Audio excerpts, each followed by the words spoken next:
जय श्री कृष्णा। राधे राधे फ्रेंड्स, कैसे हैं आप सब। मेरे लड्डू गोपाल चैनल में आप सबका स्वागत है फ्रेंड्स। आज मैं आप सबके साथ शेयर करूंगी करवा चौथ की पूजा विधि फ्रेंड्स।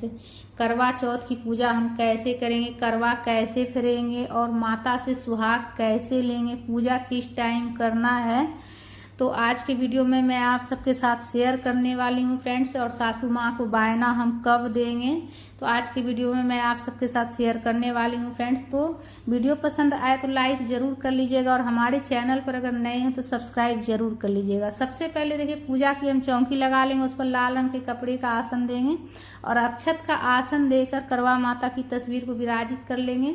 तस्वीर में सभी भगवान जी हैं, पूरे शिव परिवार हैं, गणेश जी हैं, चांद है, सूरज है, सभी हैं तस्वीर में, और कथा भी तस्वीर में दिया हुआ है। तो जब आप कैलेंडर या तस्वीर आप खरीदिएगा पूजा के लिए तो उसमें भी आपका जो है ना कथा नीचे दिया हुआ रहेगा। तो आप चाहे तो उसमें भी कथा पढ़ सकते हैं, या फिर कथा की पुस्तक हो तो वो भी आप रख लीजिएगा पूजा में पढ़ने के लिए। उसके बाद एक करवा लिए हम, टूटी वाली करवा हम लेंगे मिट्टी का, और उसमें हम जल भर लेंगे, थोड़ा गंगा जल मिला लेंगे और अक्षत डाल देंगे, और अक्षत का आसन देकर हम करवा को रखेंगे और करवा को ढक देंगे। और जो टूटी बना हुआ है उसमें हम एक सीक लेंगे और कॉटन लपेट कर हम करवा में जो टूटी बना हुआ उसमें हम लगा देंगे। उसके बाद एक और करवा हम मिट्टी का लिए हैं फ्रेंड्स। आप चाहें तो देखिए चीनी का भी करवा ले सकते हैं, या फिर आप किसी धातु से भी बना हुआ करवा हो तो वो भी ले सकते हैं। एक करवा तो आपको मिट्टी का लेना ही है जिसमें कि जल भरा जाता है। और दूसरा करवा में देखिए मैं ड्राई फ्रूट भरी हूँ। आप देखिए ड्राई फ्रूट भर सकते हैं, बतासा भर सकते हैं, मिठाई भर सकते हैं, इसमें खील बतासे आप भर सकते हैं। उसके बाद जो टूटी, इसमें भी टूटी बना हुआ है तो उसे हम रुई से हम टूटी को बंद कर देंगे। तो देखिए आप जो है ना बहुत सी जगह पर जो है ना मिट्टी का लिया जाता है, बहुत सी जगह चीनी का लिया जाता है। तो अगर आपके यहाँ चीनी का लिया जाता हो तो आप एक करवा चीनी का ले लीजिएगा और एक करवा मिट्टी का ले लीजिएगा। और पूजा में चलनी भी हम रख लेंगे। चंद्रमा की जब पूजा की जाएगी तो चलनी से चंद्रमा की पूजा की जाती है, चलनी से ही देखा जाता है चंद्रदेव को, और पति की भी पूजा की जाती है। तो सबसे पहले हम पूजा में दीपक प्रज्वलित कर लेंगे। दीपक देखिए आप घी हो तो घी से प्रज्वलित कर लीजिएगा। अक्षत का आसन देकर हम दीपक को रखेंगे, इसलिए कि हमारी पूजा का सबसे पहले जो है दीपक प्रज्वलित कर लीजिएगा। हमारी पूजा का साक्ष्य दीपक होता है। उसके बाद जल के छींटे देकर हम भगवान जी को, सभी भगवान जी को भाव स्नान करा लेंगे, और जो करवा रखे हैं उस पर भी जल के छींटे दे दीजिएगा। उसके बाद करवा माता को हम सबसे पहले चुनरी चढ़ा लेंगे, और जो करवा हमने रखे हैं दोनों करवा में हम कलावा बांध लेंगे।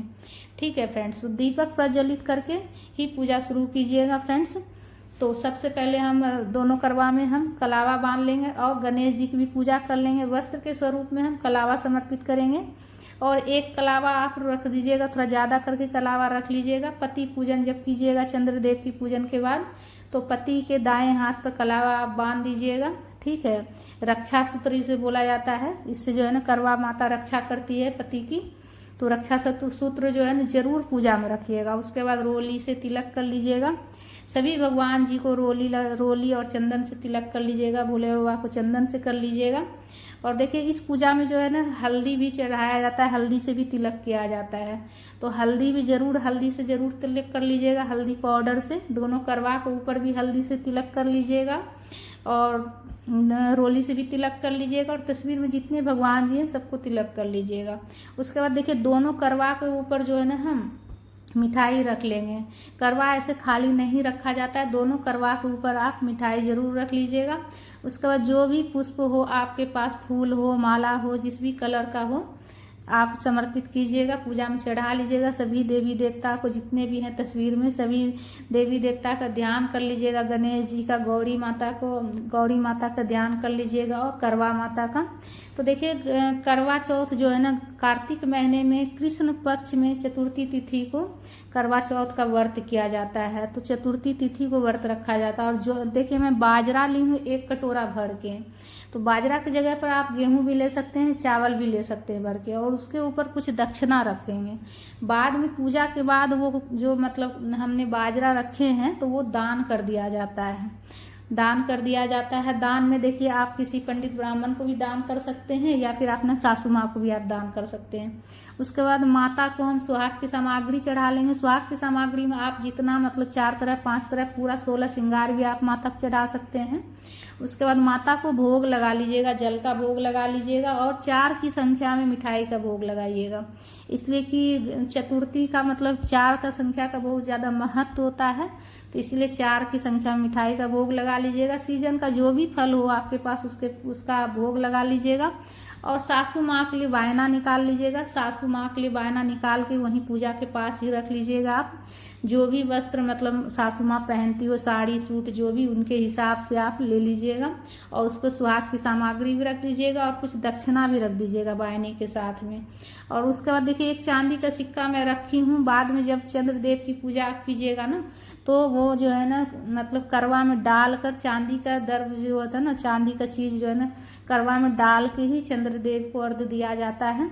तो चांदी का सिक्का रखी हूँ। अगर चांदी का सिक्का नहीं हो तो आप जैसे चांदी का कोई भी आप जो है ना आभूषण भी हो तो वो भी आप करवा में डाल के आप जल चढ़ा सकते हैं। उसके बाद हाथ में अक्षत लेकर आप जो है ना कथा पढ़ लीजिएगा।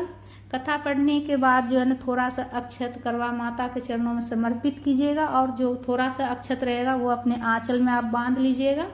जब आप चंद्रदेव को अर्घ्य दीजिएगा, चंद्रमा की पूजा कीजिएगा, तो आप जो है ना वो चावल जो है अक्षत जो है आप करवा में डाल के ही पूजा कीजिएगा। उसके बाद देखिए करवा फिर लीजिएगा। करवा 7 बार फेरा जाता है, ठीक है। और इस बात का ध्यान रखिएगा कि करवा आपस में टकराए नहीं, ठीक है। इस बात का खास ध्यान रखिएगा, ठीक है। तो करवा आप 7 बार फेर लीजिएगा। तो 7 बार फेरने के बाद जो है ना जो मतलब करवा माता के लिए जो हमने करवा रखे थे वो करवा हमारा हो जाएगा और हमारा वाला करवा जो है ना वो करवा माता को हो जाएगा। तो करवा माता को जो हमने करवा मतलब फेर लिए हम, तो जो जल वाला है वो हमारा हो जाएगा। तो उससे हम चंद्रदेव की पूजा कर लेंगे, अर्घ्य देंगे। और जो ड्राई फ्रूट जिसमें हम बड़े हैं तो वो हम जब सासू माँ को वायना देंगे तो उसके साथ हम सासू माँ को दे देंगे, ठीक है। और सिक्का भी रख लीजिएगा। चांदी का कोई भी आभूषण भी आप रख सकते हैं चंद्रदेव की पूजा करने के लिए। और जल में डाल के ही चंद्रदेव को अर्घ्य दिया जाता है। उसके बाद देखिए कपूर से आप आरती कर सकते हैं या फिर आप दीपक प्रज्वलित करके भी आप आरती कर सकते हैं। तो प्रेम पूर्वक आरती कर लीजिएगा।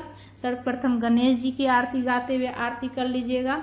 उसके बाद देखिए आप माता पार्वती की आरती गा सकते हैं, भोले बाबा के आरती गा सकते हैं, करवा माता की आरती आप गाते हुए आरती कर लीजिएगा प्रेम पूर्वक। आरती करने के बाद सीधे हाथ में जल लेकर आचमनी कर लीजिएगा। उसके बाद पूजा में कुछ भी अगर गलती हो गया हो तो उसके लिए क्षमा याचना कर लीजिएगा।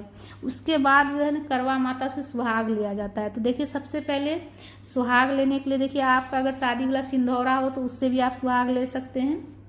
तो सबसे पहले साड़ी का जो आंचल होता है एक छोर में सिंदूर लगाकर माता को लगाया जाता है। उसके बाद उसे 5 बार हम माता को लगाएंगे। उसके बाद 5 बार हम माता से लेकर अपने मांग में हम लगा लेंगे। तो इस तरह से सुहाग लिया जाता है फ्रेंड्स, ठीक है। तो 5 बार हम माता को लगाएंगे और फिर 5 बार हम वापस अपने मांग में लगा लेंगे। तो शादी का सिंदौरा हो तो आप उससे भी ले सकते हैं। अगर शादी का सिंदौरा नहीं हो तो आप जो है ना आपके पास जो भी पूजा के पास सिंदूर हो आप उससे भी आप ले सकते हैं। उसके बाद पति की लंबी आयु के लिए करवा माता से प्रार्थना करेंगे। पति के अच्छे भविष्य के लिए करवा माता से प्रार्थना कीजिएगा, ठीक है फ्रेंड्स। तो इस तरह से पूजा आप जो है ना आप देखिए बहुत से लोग दोपहर के 12 बजे के बाद भी पूजा करते हैं, बहुत से लोग शाम में भी पूजा करते हैं। गोधूनी बेला में पूजा किया जाता है फ्रेंड्स। तो इस समय गोधूनी बेला में अगर आप पूजा करते हैं, अगर आप चाहे तो आप उस दिन जो है ना अखंड ज्योत भी जला सकते हैं।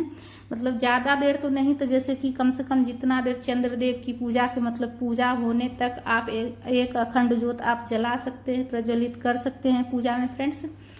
और उसके बाद पूजा के बाद आप सासू माँ को वायना आप चाहे तो उसी समय आप दे सकते हैं पूजा के बाद, या फिर आप चाहे तो चंद्रदेव की पूजा करने के बाद भी सासू माँ को आप वायना दे सकते हैं फ्रेंड्स, ठीक है। वायना देकर सासू माँ का चरण छूकर आशीर्वाद ले लीजिएगा अगर पास में हो तो। अगर पास में नहीं हो तो फ़ोन पर बात करके आशीर्वाद ज़रूर ले लीजिएगा। और जब मिलिएगा तब उनको वायना दे दीजिएगा सासू माँ को फ्रेंड्स। इसलिए कि ये त्यौहार जो है ना पूजा पाठ बड़ों के आशीर्वाद के बिना अधूरा होता है फ्रेंड्स।